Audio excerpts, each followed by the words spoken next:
Unless, it ain't even been 10 minutes. It's not even 10 minutes away. Look it. This is the last one. I think justice needs to be served. So they want to boycott Asian businesses. I know emotions are high, and if this is how you think there's going to be some justice, okay, I'm okay with it. You guys want us to leave the neighborhood so bad? Oh, Asian people are not neighborhoods? We're in white neighborhoods. We have our own Chinatown. We have our own Koreatown.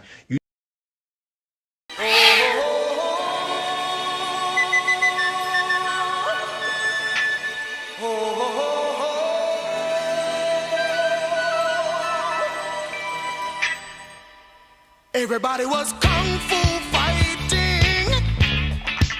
Those kids were fast as lightning. In fact, it was a little... Yeah.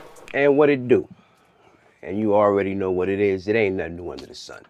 So today, what we're gonna do, we're gonna have a real short or brief conversation about Mr. Chow'S Boycott and how it's actually affecting certain communities and the POC community. And by that, what I mean is we're just going to watch a couple of clips. And then after we watch the clips, we're going to have a short conversation. But one, I want to dive into the mindset of those who think they're a victim because of a boycott that was enacted because of the actions of someone in their community and the long-stead held belief of the anti-blackness within these cultures. But then after that, we're going to take a further deep dive and look into the actual mindset of the individuals that come from these POC groups and under what some cultures would consider or color of law is black, but yet they don't see themselves that way. And for some reason, then you can understand why they can openly hate someone that they claim when necessary, because, you know, normally it's me no black, but when necessary, when ISIS, then all of a sudden the blackness becomes a thing. So that being said, we're gonna drop down right quick and then have a look at these deposits of humanity. 3. Nobody in there. But the gag is, look how many nail shops I went to. Unless, it ain't even been 10 minutes. It's not even 10 minutes away. Look it. This is the last one. Ain't nobody there. Ain't nobody hanging out. Boycott Asian businesses. Look, I know many people are angry. They think justice needs to be served. So they want to boycott Asian. Please pay very close attention to what is being said and specifically the words that this gentleman is using. And you hear me talk a lot about the meaning of words, word etymology, and the energy that words carry, because words have power. So listen to how he started off. I know that you all think you want justice served because you think there's been a slight on your community. Listen to what he's saying to you, because he's speaking from the heart. And when people tell you and show you who they are, believe them. To all my foundational Black Americans, aka freedmen. Businesses.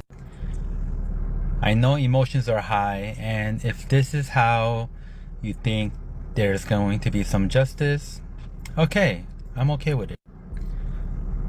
But then when does it end? When is it, okay, we've boycotted Asian businesses enough, justice is served, now let's move on.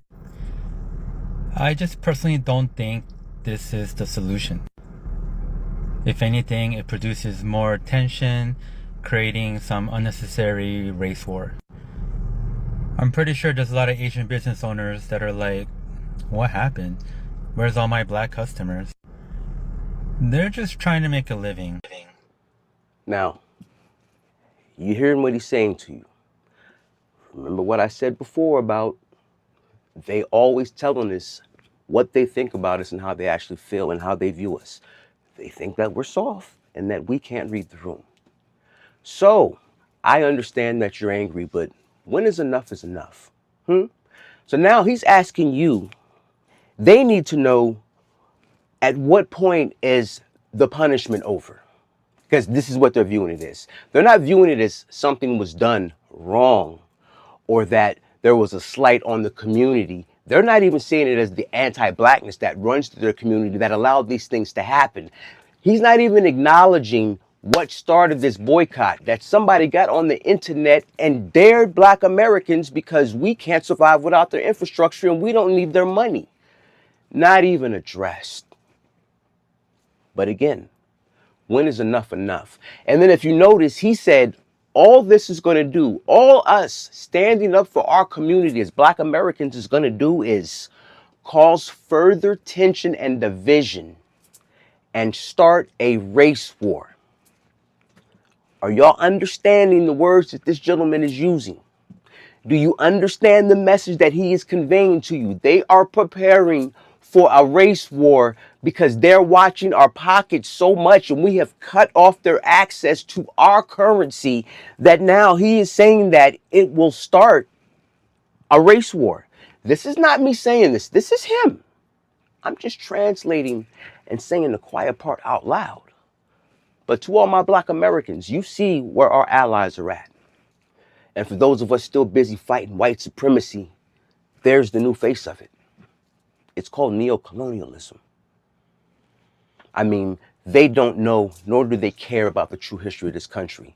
They don't understand that while we were being redlined and we couldn't get loans for businesses, the government was purposely giving them business loans under one stipulation.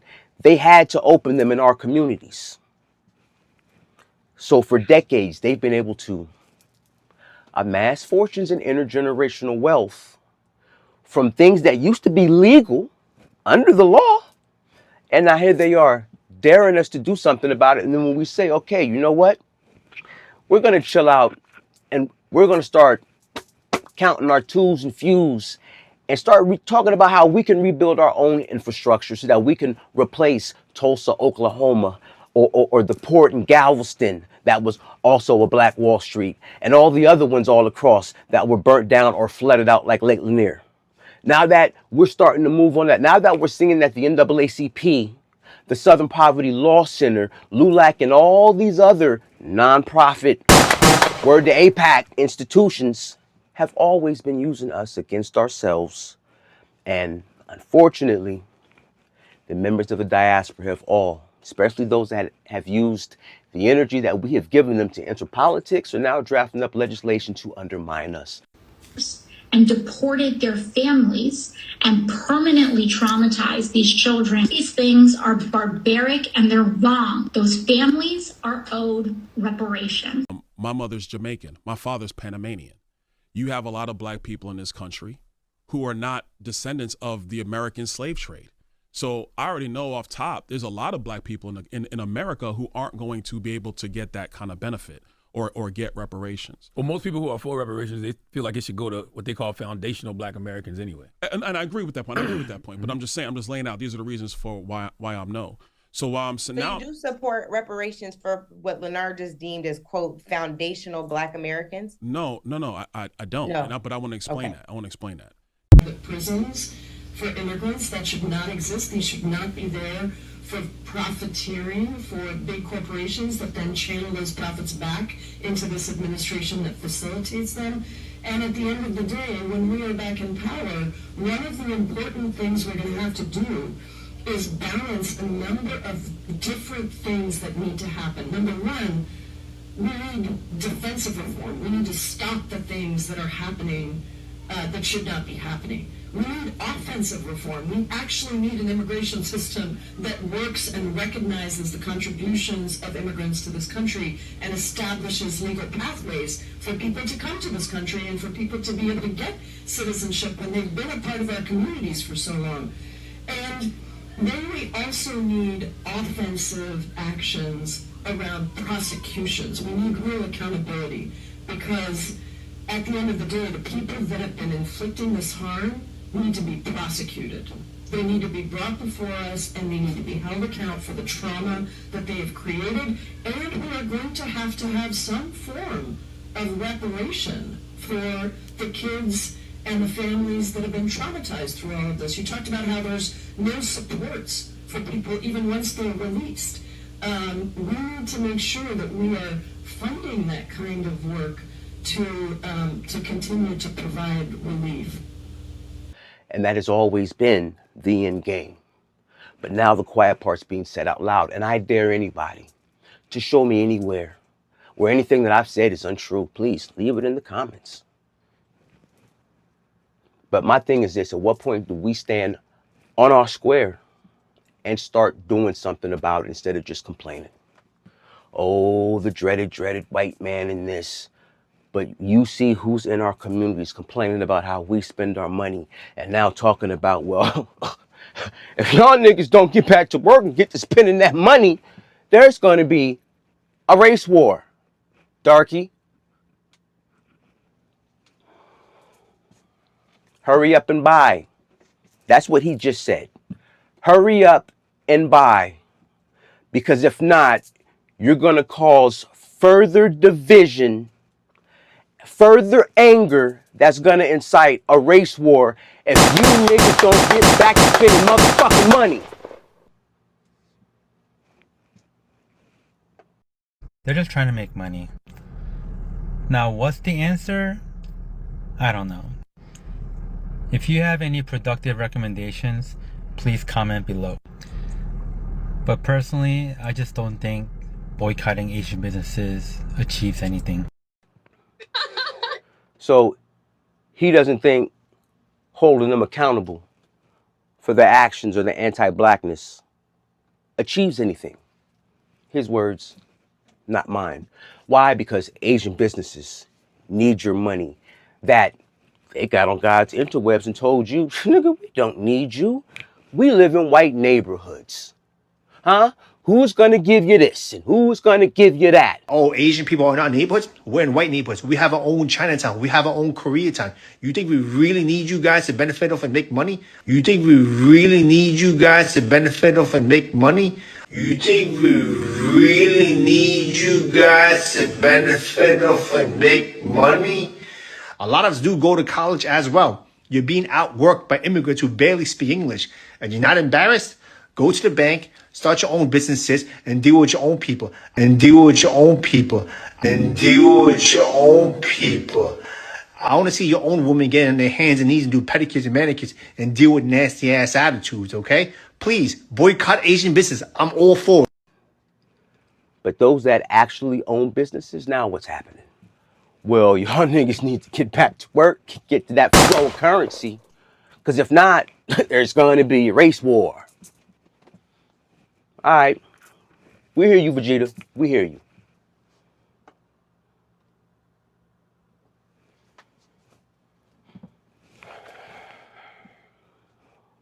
Yo, the time is now. Our time is now.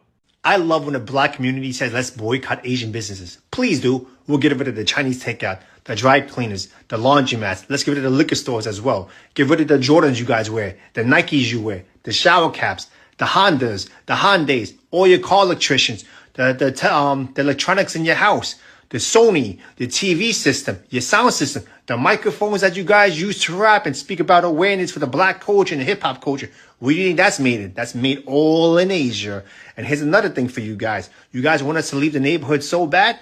Oh, Asian people are not neighborhoods? We're in white neighborhoods. We have our own Chinatown. We have our own Koreatown. You think we really need you guys to benefit off and make money? A lot of us do go to college as well. You're being outworked by immigrants who barely speak English. And you're not embarrassed? Go to the bank, start your own businesses, and deal with your own people. I want to see your own women get on their hands and knees and do pedicures and manicures and deal with nasty ass attitudes, okay? Please, boycott Asian business. I'm all for it. You love Jesus. I love white man. Now, I find it utterly amusing and somewhat laughable. He said that shit sounded like a whole New York nigga. He said that shit with his whole chest sounding like a whole New York City Negro. You know what I mean, son? You know what I mean? But anyways, now let's get down and drop down to the insight of what it is we're actually dealing with and why things are the way that they are. Are you like white man? Jesus is white. You think Jesus was white? Jesus is white. Maybe he was black. Who knows? No, I saw him. You saw him? Where did you see him? In pictures. I saw him. Ah, okay. And he was In what? pictures. Was it long hair? Long hair. Just like in the pictures. Exactly like that. Very interesting. You are like Jesus. I'm like a Jesus. I don't have a hair. I'm a hairless. But he died for you. Sorry? Jesus died for you because he loved you. You like Jesus. Same for you. Same for you. Same for you. Thank you. I like that you love God. Yeah, I love God very much. She sees them as God. They see them as God. Who may also sin? I sin no more. You can't build Well done. with those that have To meet you. And you have a husband? a servitude complex My husband is a Muslim. for their oppressor, Your husband is or who they claim is their oppressor. very He nice. doesn't want it. Yeah. So you are, but you don't have problems with religion. No, he has a problem, so he doesn't want it. He wants you to change from Christianity to Muslim. I said no. You said no, and he's happy still. He's not happy. Now, I'm not here to advocate for any religious beliefs, but if you listen to how she started off her conversation with him, Jesus is a white man. I love the white man because I love Jesus. You look like Jesus.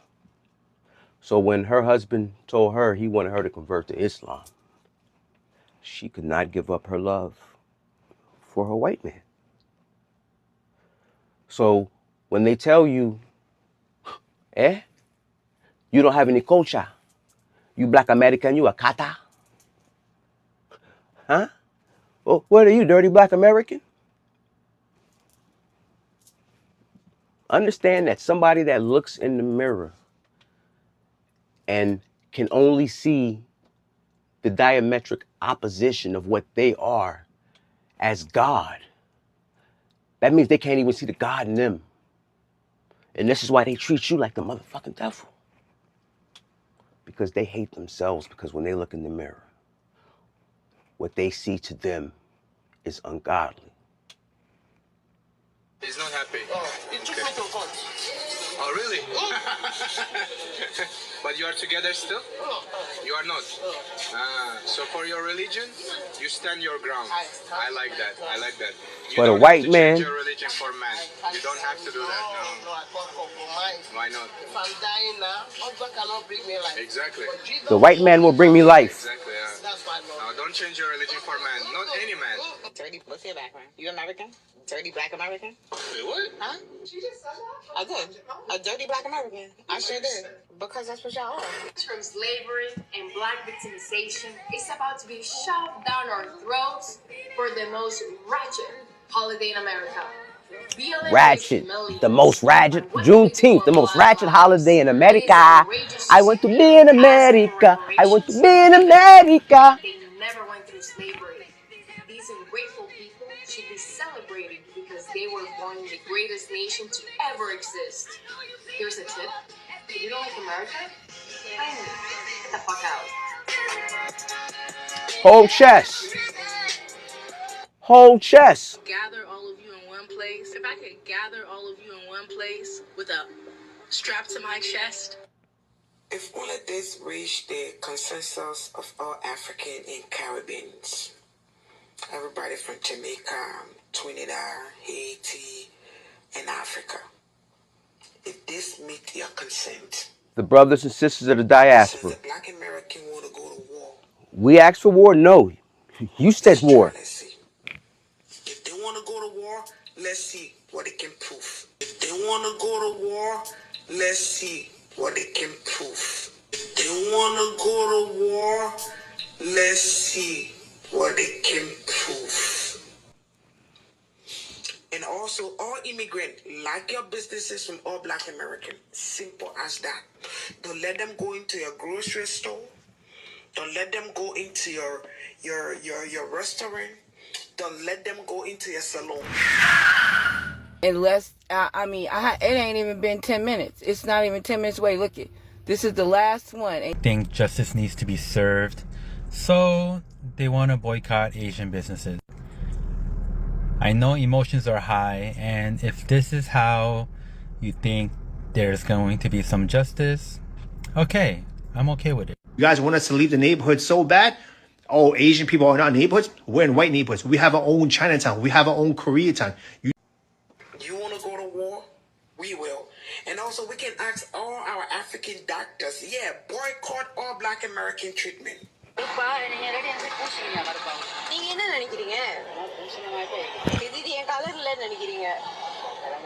I still don't get why someone with the same skin color as me would ask, is your skin color real or was it painted on? Everywhere I go, no matter where I am, skin color enters the chat even before I do. Dark chocolate. Oh, dark chocolate. Pay attention.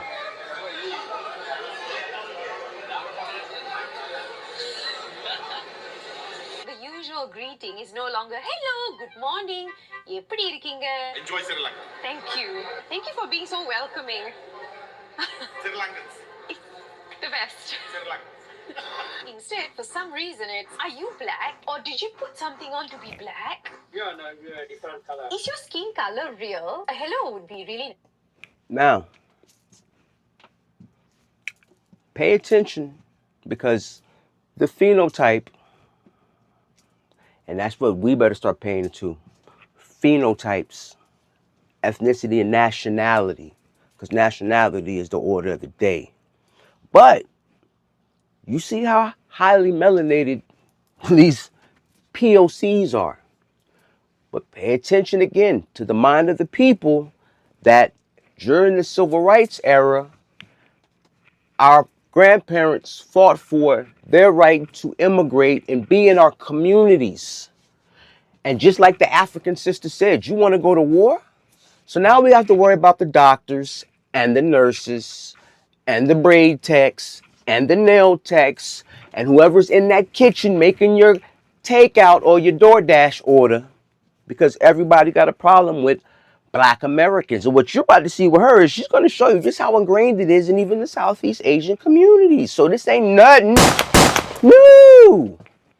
But we have allowed ourselves to be conditioned for years to act like we can't see the quiet part that they screaming out loud and always have been. I mean, I've shown you before in Beef and Broccoli when they talked about the Chinese influence in the civil rights era, and your man said, and he was the mayor at the time of a town in Alabama. Try to go get go to barber shop. That's how the American barber knows he not the full-blood Chinese. They say don't cut no nigga hair. They put out. Cut no nigga hair. We didn't have anything gained in the black world because they didn't have nothing for us to step into. Well, you know, we didn't march. If that's what you We didn't march. Why didn't we get out and march? We didn't march. Well, I guess the best answer is that I'm a coward. He said it. Coward. A mainstream blacks versus Asian people debate. And I'm telling you right now, it ain't coming from us. We don't want to be associated with that victim mentality bullshit. And for the most part, we don't give a fuck. First of all, you people, y'all got 3 legs. Be happy. Fucking move on. We didn't march. We didn't march. You know, I didn't go outside because I was a coward. You know, we didn't march. You know, they know that you full-blooded Chinese if you don't cut no nigga hair. Hey, you people should be thankful. God gave you a 3rd leg. This is their worldview and how they see the world. Because this is how they see themselves. So when they tell you, I said before, is it xenophobia or is it projection? And clearly this tells me it ain't but one thing. And they project it away. But now that we can see that everybody is standing tall and standing on their square with all their true feelings, emotions, and beliefs that are indoctrinated into their minds through their culture, mejora la raza. Every culture has anti-black sentiment, and they admit it and always have. It's time for us to rebuild what we lost. We may not be able to drain out Lake Lanier, but we can rebuild the infrastructure that was in that town and honor our ancestors by doing so. We may not be able to restore Tulsa from the ashes, but we can restore the infrastructure that was lost. Yo, the 1954 United States Department of Commerce documentary that I did a whole video on, How to Sell a Negro. In 1952-53, 1 in 3 Black American families owned their home in the land that it was on. If with the estimated disposable income, which would basically be the GDP that Black Americans earn fiscally, if you took the GDP of solely, purely Black American Solon Ados Freedman household incomes in the United States of America, we would be the 15th largest country on the planet, somewhere in between Canada and Italy. I would say that's pretty decent living. So again, if we stop giving it to the people who dare us to boycott them because we need their Hondas and their Hondas and they this and they that and they rapidy motherfucking rap and they chicken wings and all the other bullshit, I'm just saying, if you stack them twos and fews, you can restore the kingdom. It just takes a little bit of sacrifice. But let's get back to this. Nice. Hello. How are you? Huh? Fine. Hello.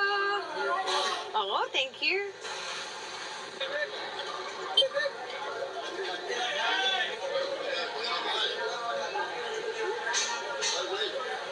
Okay.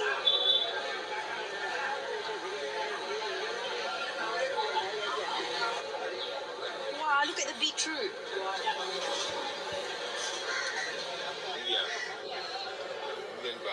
Huh? I felt like my strong, confirmed sense of identity became some sort of a guessing game. Black American இல்லையே இது ஏன் Black American சொன்னீங்க தமிழ்ல ஏன் கருப்பா இருக்கிறதுனாலயா Again, a hello would be so nice. Why do people feel that it's okay to vocally classify people around them so quickly? Canada. Malaysia. Would you yell out your assumptions of a stranger's nationality, heritage, race, skin color before even entering a conversation about it with them? Black beauty. India. No. How am I meant She a horse now, Black Beauty. Because more often than not, they're not even questions, just assumptions.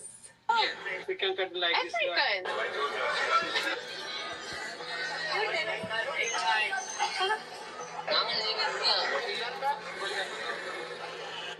from India. So the thing is, based on my responses, you can see that the conversations and questions about skin color, nationality, heritage, race don't always come from a place of harm or negativity. I don't think there's anything wrong with curiosity or wanting to understand me better. I really appreciate that. That's fair enough. I can dig it. Hello. என்ன கதையா தெரியல நீங்க தான் சொல்லணும் சும்மா நடந்துட்டு சாப்பிட்டுட்டு இப்பதான் நடந்து நானா மலேசியா உங்க பக்கம் தான் கிட்டதான்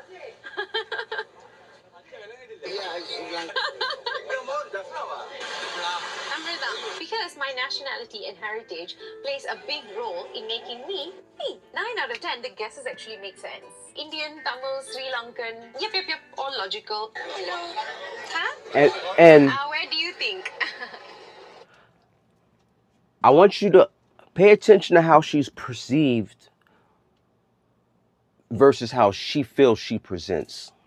Now, I'm watching her body language and even in her mannerisms, nothing about her says Black American to me.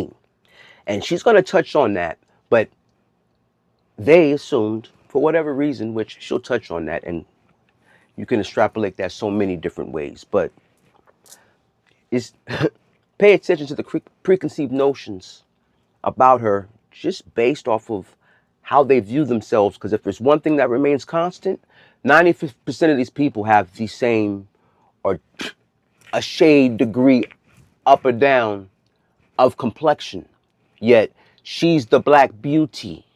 Oh, you're so beautiful. You're Black, but you're beautiful. They don't see that they are the same complexion. So again,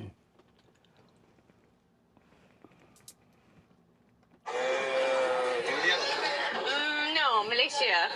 Yeah, but my great-grandparents are from India, so you are kind of right. I present quite Tamil, Pottu, Vibhuti, features that look Tamil, Indian. But every now and then, some guesses or conversations seem a bit more that's loaded. culture. Black American. இல்லையே.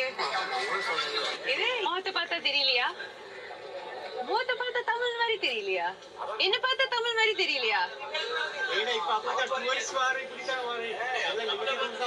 மினிக்கி கொண்டா தமிழ் தானே எப்படி இருந்தாலும்.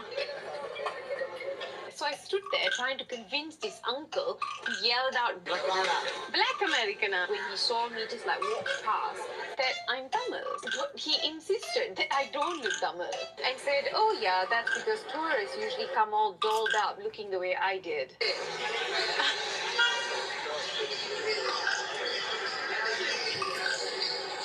Wait for it. I was wearing is made in Sri Lanka. I just got it from Candy like about a week before that moment. Perhaps the tattoos and styling make me harder to place. But what is a Tamil person supposed to look like anyway? Tamils are spread across the world.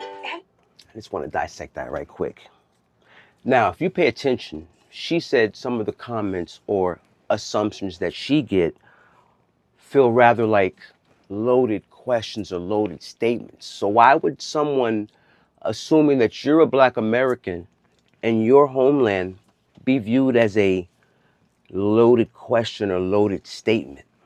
Unless there was some type of either negative or unsavory connotation attached to being looked at or viewed as a Black American within your communities.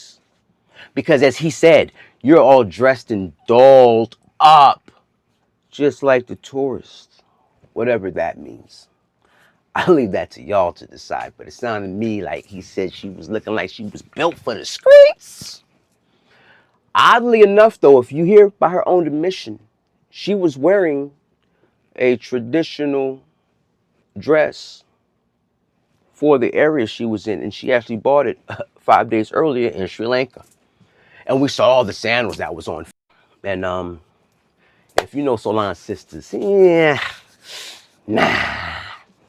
But they always tell me I'm reaching, so what do I know? But let's see how the rest of this turns out. Assimilated into multiple identities and cultures.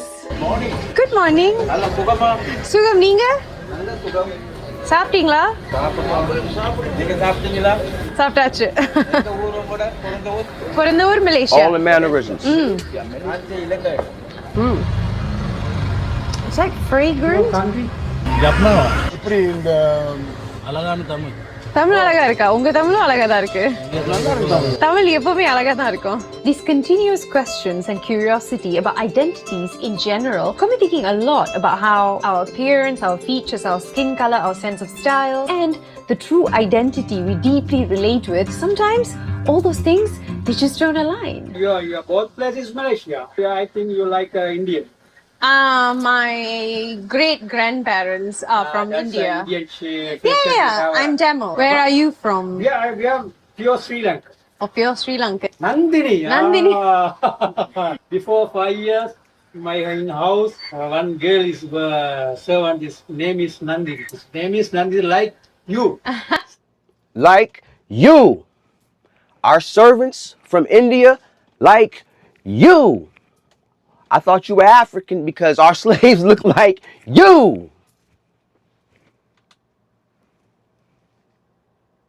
Same face cut. Plus, there's little to no control over how others perceive us. I think like sometime he's from India, like sometime I think some African country like African? this. No, that's what African countries mean. Normally your color is different. Nigga, what? The color is different. But Your let him color cook. is different. Oh, it is good color, same color. You're different color. Oh, what is your color? That is between black and between. No, right.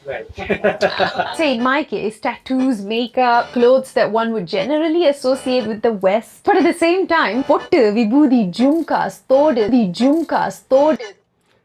And then they go trying to rationalize the bullshit that they know they experience in their own cultures and the anti-black sentiment that they experience when their own people act like they can't recognize them in public. And then tell them, oh no, we ain't got the same color. Nigga, I don't look like you. And the motherfucker look like they siblings. Nigga, that's your motherfucking sister, nigga, literally. Diabolical. Tamil. Malaysia. It is very nice. Huh? No, nationality Malaysia. So perhaps contradictory to many, harder to play, so harder to box, right? Malaysia. Oh my god. What are you? Malaysia. Malaysia, wow. Malaysia, the black people. Malaysia. Malaysia. Look, I will not have it. Nandavati. Look at him. Why can't we I have will not have multiple it. identities that coexist harmoniously? I love it. Or not. And 'Cause yet you be look just as real, just black. as strong. Sri Lankan face. Tamil தான் தெரியும் பேசுவேன் தமிழே தான் நானா Malaysia இந்தியாவா நீங்க சிங்கப்பூரா இல்ல Malaysia Malaysia Malaysia தான் பாய் வரேன் I love when people said Sri Lanka. It felt like a warm hug and a sense of belonging. A stark contrast from the "Where are you from?" I usually get from e-hailing drivers in Kuala Lumpur / fellow Malaysians, and they're shocked when I respond with, "Saya orang sini, Malaysia je." Sri Lankan color. Huh? Wow, color. Oh, thank you. Same color. Same, no? Same. Saying no. Sri Lanka. Could be. Thank you, auntie. She black, but beautiful. Vare auntie. Vare uncle. Look at this bitch's complexion. Nalo. Sugar. ஆமா நீங்க சாப்பிட்டீங்களா வேணுமா Thank you வரேன் Bro. Wow, word.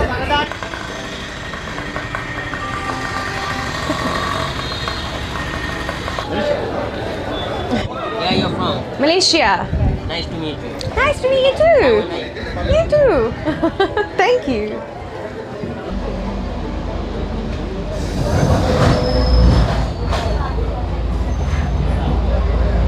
Nice to meet you அண்ணே பத்திரமா இருங்க Bye அண்ணே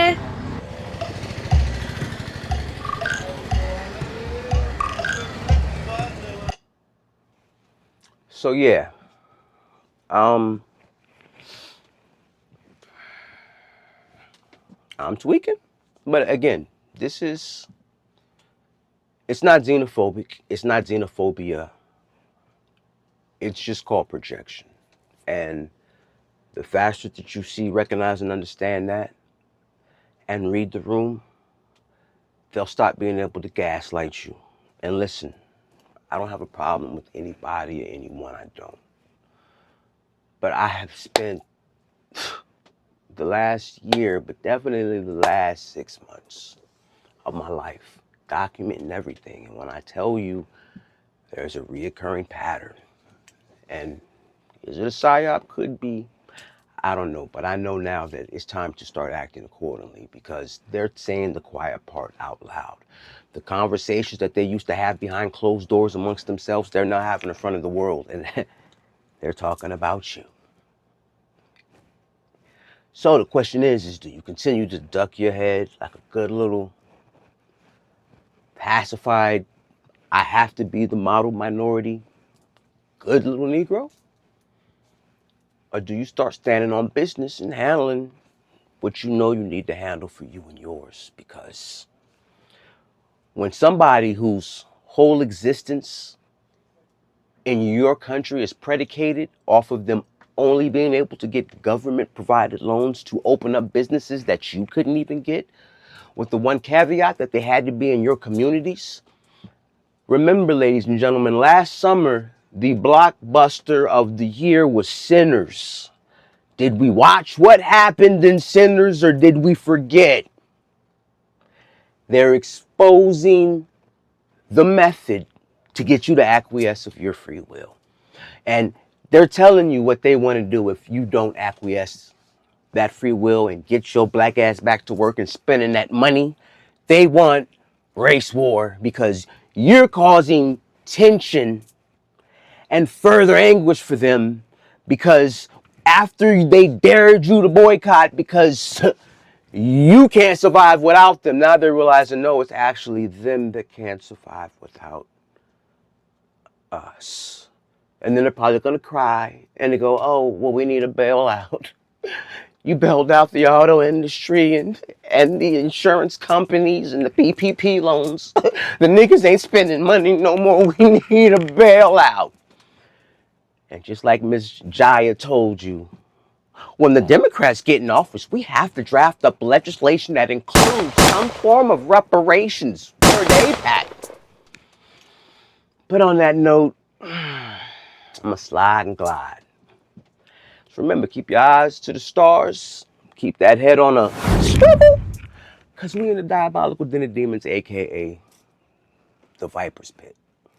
From the macro to the micro, all this shit is repeating. And it's the same thing on every level. So, got to go within to get shit done without. If there's ever been a time for us to consolidate and push and be who we've always been and who we've been created to be, because we fought for everyone else's rights and civil liberties since 1964-68. And they keep telling us, oh, you gotta wait. Oh yeah, we did this reparations bill, but you gotta wait. The insurrectionists, and Trump just showed you, they playing in your face. You ain't gotta wait, just cut the fucking check. And like I say, the 40 acres and the mule was already outlined in the broken treaty, but somehow they've deemed it as a handout. And so now when we say, well, you know what, let's keep our little tools infused, now they're talking about race war. Ladies and gentlemen, read the room. Read the room. These are naturalized citizens talking to birthright citizens whose ancestors built the infrastructure of this nation through slave labor. And now they talking about some, if y'all don't figure out when you're going to stop protesting, there's going to be a race war. All right, we got you, Bruce. We got you, Bruce. Diabolical, dirty word.